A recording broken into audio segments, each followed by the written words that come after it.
वैसे मैं कोई बहुत बड़ा ना तो नायक हूँ ना खलनायक हूँ, ना ही कोई शायर ना मुशायर हूँ, ना ही मैं किसी रणभूमि का विजेता ना ही कायर हूँ, ना ही किसी गाड़ी का धुरा ना ही टायर हूँ, ना ही कोई अभिनेता ना खलनायक हूँ, और मैं ना कभी किसी के काम आया ना किसी के लायक हूँ। और तो और जब 3 आदमी मुझे जबरदस्ती खींच कर लाए इस मंच पर, तब मैं यहाँ आया हूँ। सर्वप्रथम मैं प्रधानाध्यापक जी को अंधाधुंध प्रणाम करता हूँ, और इस आए हुए पब्लिक को मैं धुआंधार प्रणाम करता हूँ, और समस्त ये टीचर परिवार को मैं मूसलाधार प्रणाम करता हूँ, और इधर बैठे हमारे एनसीसी बटालियन को मैं चैला फार प्रणाम करता हूँ। तो एक बार हम एक प्रोग्राम में गए और वहां हमने कहा भाई ताली बहुत कमजोर हैं।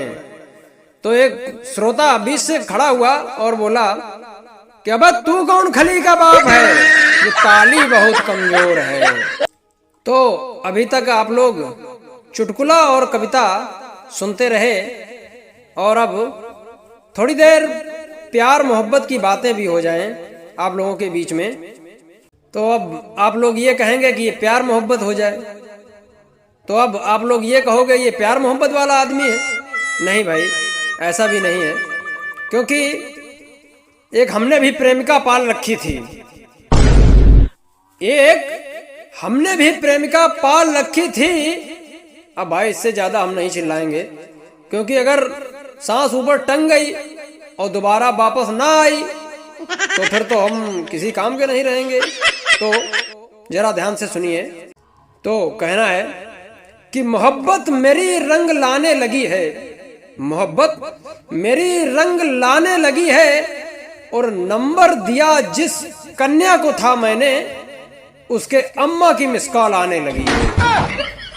तो ऐसा नहीं है कि प्रेमिकाएं नहीं होती हैं, प्रेमिकाएं होती हैं भाई। तो हमारी भी एक प्रेमिका थी, हमने कहा ना मजाक के तौर पर लेना, सीरियस नहीं। तो कि हमारी भी एक प्रेमिका थी जो घंटों हमसे बतियाती थी, हंसती थी, मुस्कुराती थी, मरने जीने की कसमें खाती थी, और भैया वो गोबर फेंकने के बहाने हमसे मिलने आती थी। तो मोहब्बत के दुश्मनों जल्लादों ने भैंसी भैंस डाली उसके घर वालों ने।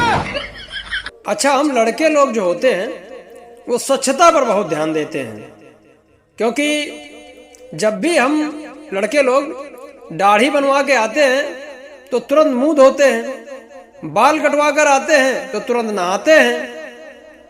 और मैं इन लड़कियों की बुराई नहीं कर रहा हूं, और इन लड़कियों से कहो, मतलब महिला डिपार्टमेंट से, अगर कोई ब्यूटी पार्लर से बाहर आए और फिर इसके बाद में इनसे कहो कौनो अगर मुंह धो के दिखाए तो हम जाने।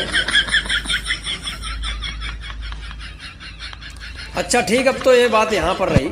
अब ये बच्चे लोग जो होते हैं बहुत ही भाई जहरीले होते हैं, बहुत कलाकार होते हैं। क्योंकि एक जगह मैं प्रोग्राम में गया तो एक बच्चे से हमने पूछा कि बेटा तुम्हारा नाम क्या?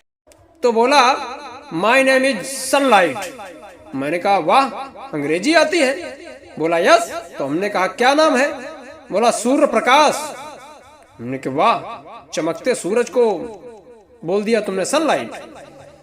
अच्छा, दूसरा बच्चा खड़ा हुआ, उससे पूछा, हमने कहा तुम्हारे पिता का क्या नाम है?